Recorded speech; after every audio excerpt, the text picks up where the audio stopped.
The phone was found lying face up on a frosted park bench, screen cracked but still glowing faintly. A missed call notification blinked softly in the dark, time-stamped 2:17 a.m., a full hour after anyone last heard from her. It was a Tuesday, morning, cold and windless, the kind that freezes your breath mid-air and makes even the most familiar places feel distant. Officer Lynn Carr was the first to arrive. She stared at the phone for several seconds before picking it up with gloved hands. No blood, no sign of struggle, no footprints in the frost. Just the phone, still unlocked, still warm. The name on the lock screen read Ava. Ava hadn't been reported missing yet, but she would be within the hour. 22, photography student, lived alone, last seen leaving the coffee shop just a block from that bench. Security cameras showed her walking, scarf trailing in the wind, pausing at that very spot. She sat down, looked at her phone, smiled, and then nothing. No footage of her getting up, no one approaching. Just static on the screen for 11 full minutes. And yet, her phone kept receiving calls and messages until nearly dawn. People said she was always a little different, always watching shadows a bit too long, talking to people no one else could see. But she wasn't crazy. She told her roommate once, just a week before she vanished, "Something follows me after midnight. It doesn't like being seen." Now, she's gone. But the phone stayed behind. Ava LeClaire wasn't the kind of girl people forgot. Not because she tried to be memorable. She didn't chase attention, post selfies, or surround herself with drama. But she had a presence, something still and observant, like someone who noticed the world more than it noticed her. She studied photography at Camden University, a small arts college tucked into the older part of town where ivy clung to brick walls and street lamps hummed faintly at night. She lived alone in a quiet top-floor apartment above an antique bookstore. Her apartment was small, filled with old camera equipment, Polaroids pinned to strings, and stacks of books she never had time to read. She liked cold weather, early mornings, silence. Her roommate from her first year, Mia, once said Ava moved like she was always listening for something far away, or maybe behind her. Ava's final weeks weren't outwardly strange. She went to class, took long walks with her camera, visited the same cafe every evening, the Violet Bean, a dim, sleepy place with jazz music and bad lighting.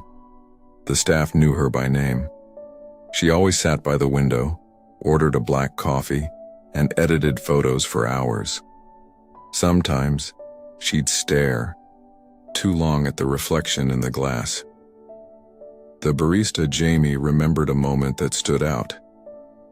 One night, Ava was sitting by the window as usual, but when Jamie glanced over, Ava wasn't looking at her screen. She was holding her phone up like she was recording something, or someone outside. But there was nothing there.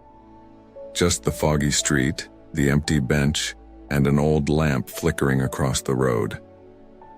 When Jamie brought her check, Ava looked startled, almost scared. "You okay?" Jamie asked. Ava nodded quickly and smiled. "Just thought I saw someone I used to know." Jamie laughed it off, but the next night, Ava returned with a different energy. She kept looking over her shoulder as if expecting someone to appear. She drank her coffee fast, left earlier than usual. She forgot her notebook. In it were dozens of sketches and notes, circles drawn in pen, references to shadows, time scribbled in margins like warnings. One phrase repeated on multiple pages: "It finds me faster when I stop walking." Ava's professors said she'd been withdrawn that week. She stopped submitting assignments, stopped participating in critiques. Her photography, once filled with light and human faces, turned darker. Blurred figures, long shadows, empty alleys, black and white images of stairwells and windows, always taken at night. Mia, now living across campus, texted Ava multiple times that weekend with no response. Finally, Ava replied late Monday night with a voice message. It was just 12 seconds long. Her voice was whispering, "I can't go home." It followed me again. It stood right behind me while I ordered coffee. It's learning how to look human. She unsent the message 3 minutes later. Mia saw it disappear. That same night, Ava sent a photo to her private Instagram account. No caption, just a picture of the bench near the park entrance, taken from inside the cafe. The same bench where her phone would later be found. She never posted again. The investigation started quickly. The moment Ava's phone was discovered, police searched the area. No signs of a struggle, no blood. Her apartment was untouched, camera still charging, heater still humming, bed made. Her phone's call log showed several calls to an unknown number at 2:13 a.m., each lasting less than 2 seconds. It was as if she kept dialing, then hanging up before it could connect. More chilling were the photos in her gallery. The last 5 photos taken that night were grainy, dimly lit, but clearly captured from the park bench. The first few were standard, trees, fog, street lamp. But the final image was different. It showed the pathway leading away from the bench, blurred and shadowy. In the center, slightly off focus, stood a tall, human-shaped figure. No face, no details, but unmistakably watching. What disturbed investigators most was that none of the park cameras showed anyone else there that night. No one matching that figure ever entered or exited the park. No heat signatures. No footprints in the frozen grass. Only Ava. A local podcast, Camden After Dark, picked up the story within days, and the photo quickly went viral. Viewers analyzed the image. Some said the figure was a camera trick. Others swore they saw a second face hidden in the tree line. Internet forums lit up with theories, ghosts, stalkers, glitches in reality. But Mia, who knew Ava better than most, believed something else. She returned to the cafe 2 nights later and sat in Ava's spot, by the window. At exactly 2 a.m., her phone buzzed. Unknown number. No caller ID. Just one word in the voicemail. Closer. Shaken, Mia turned to the window, just like Ava once had. The street outside was empty, but in the glass behind her reflection was something else, something that didn't belong.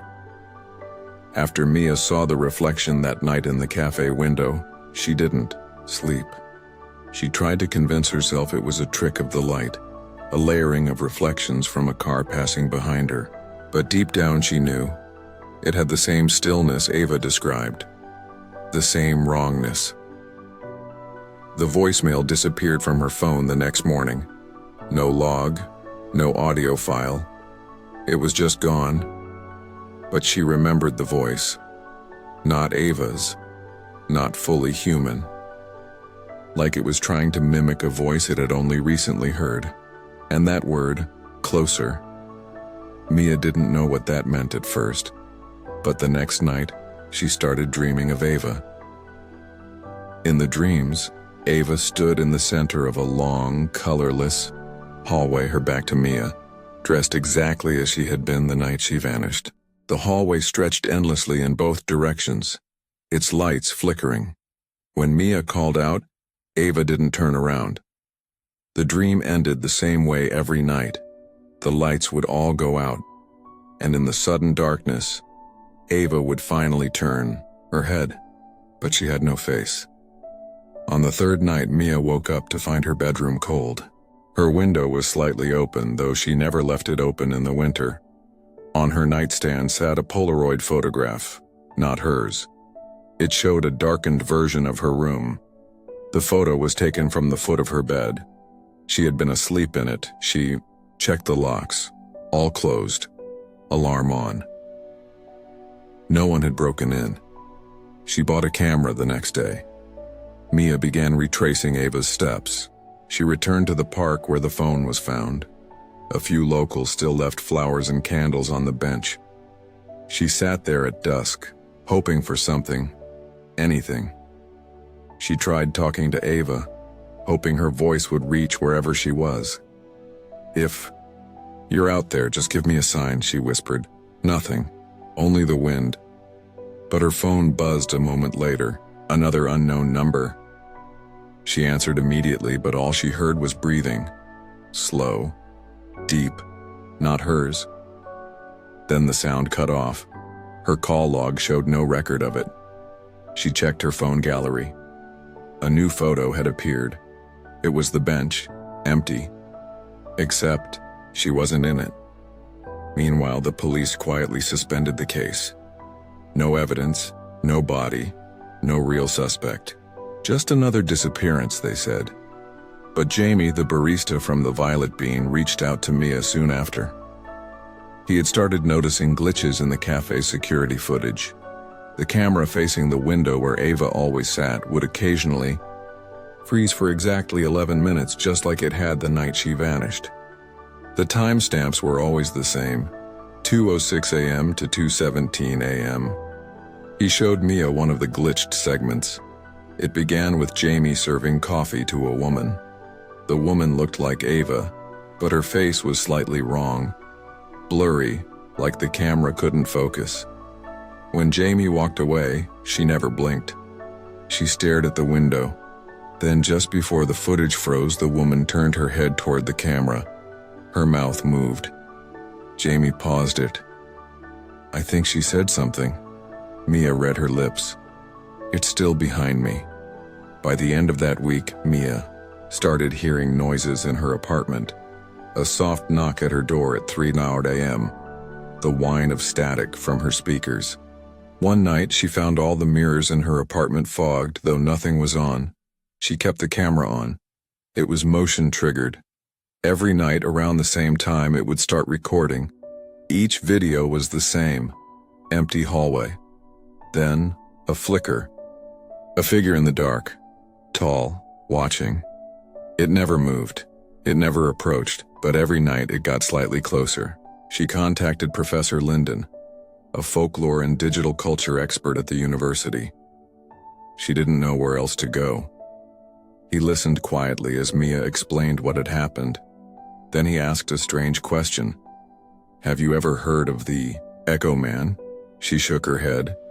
"It's an old tech urban legend, starts with cameras, phones, reflections. He's not a ghost, not exactly. More like a mimic. He follows patterns, copies voices, habits, gestures. He's attracted to people who observe too much. Artists, photographers, people like Ava. Why them? Because they notice him." He gave her a USB. On it were archived forum posts from nearly a decade ago. Users claimed to see faceless people in their selfies. One post showed a webcam capture, a girl sitting at her desk unaware of the tall shadow behind her. The next post was just a single line. "He watches until you forget what you look like." Mia barely slept that night. She set up the camera again. At 2:16 a.m. it recorded. This time the figure was inside her apartment.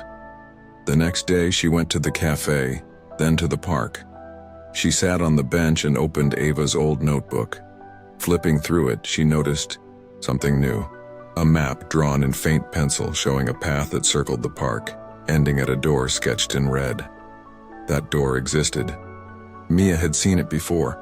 Set into the side of an old unused utility building near the park's north edge.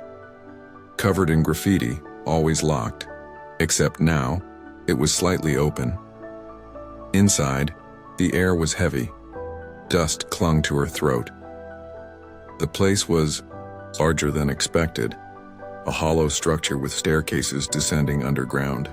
The walls were covered in writing, some of it Ava's, her handwriting unmistakably. "Don't look into the mirror. It will remember your shape." He copies first, then follows, then becomes.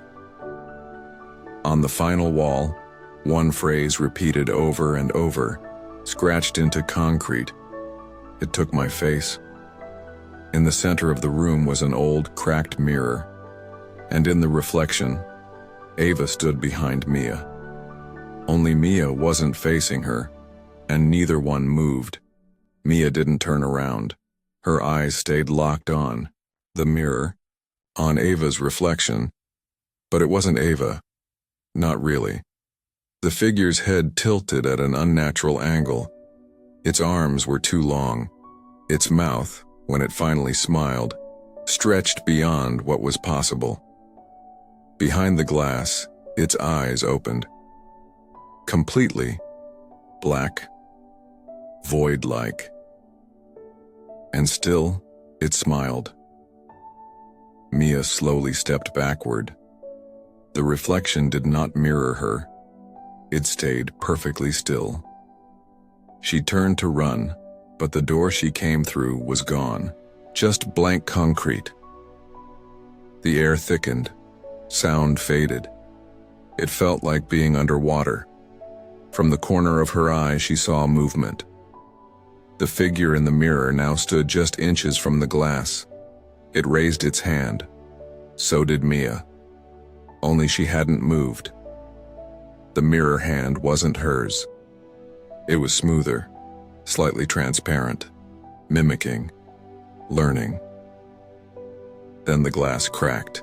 A thin hairline fracture ran between their reflections.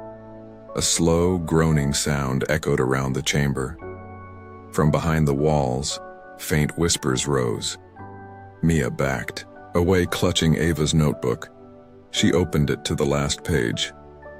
If it sees you, you're already fading. The whispering grew louder. Dozens of voices, all familiar. Ava's, her mother's, Jamie's, her own. Don't let it in, she whispered to herself. Don't let it know you believe in it. But it was too late. The crack spread. The glass rippled, and the reflection stepped out. It moved like a puppet, jerky and wrong. It had Mia's face now, and Ava's clothes. It flickered between them like a glitching screen. Mia screamed, but no sound came. She turned and ran deeper into the building, through dark hallways, past old equipment and rusted lockers. The walls pulsed faintly like they were breathing. Behind her, the sound of bare feet on concrete. Quick, hungry. She found a stairwell leading up and took it 2 steps at a time. The light above was flickering. With every flicker, the shape behind her grew closer. At the top, a steel door. Locked. She slammed into it again and again. Nothing. Then, a light buzzed on behind her. The mimic stood at the base of the stairs. It tilted its head. Its mouth opened. Mia heard her own voice. It's still behind me. She pressed her back to the door, and it opened. She tumbled into the daylight. The cold park air hit her lungs like a scream, but when she turned, the door was gone, just a wall of bricks. No crack, no seam, only the faint echo of her own voice whispering from the shadows. Closer. Mia didn't return home that night. She stayed at Jamie's apartment, curled up on his old couch, wrapped in 3 blankets she didn't remember asking for. The city outside moved on like nothing had happened, like the park didn't breathe. Like a door hadn't vanished behind her. Jamie didn't ask questions. He made her tea, turned off the lights, sat nearby, quietly scrolling through his phone, pretending not to notice that she flinched every time the floor creaked or the heater kicked on. By morning, Mia felt hollow. Not afraid exactly. Just thinner, like something had been pulled out of her while she wasn't looking. She deleted the videos from her camera, erased the pictures, even threw out the Polaroid. But her reflection still didn't look quite right. There was something strange about the angle of her smile now. A slight delay in the way her eyes blinked. She tried not to look at mirrors anymore. The police never reopened the case. Ava remained a missing person, Her name slowly buried beneath new tragedies, new headlines. People forgot. But sometimes, someone would ask Mia, "Weren't you close with that girl, Ava?"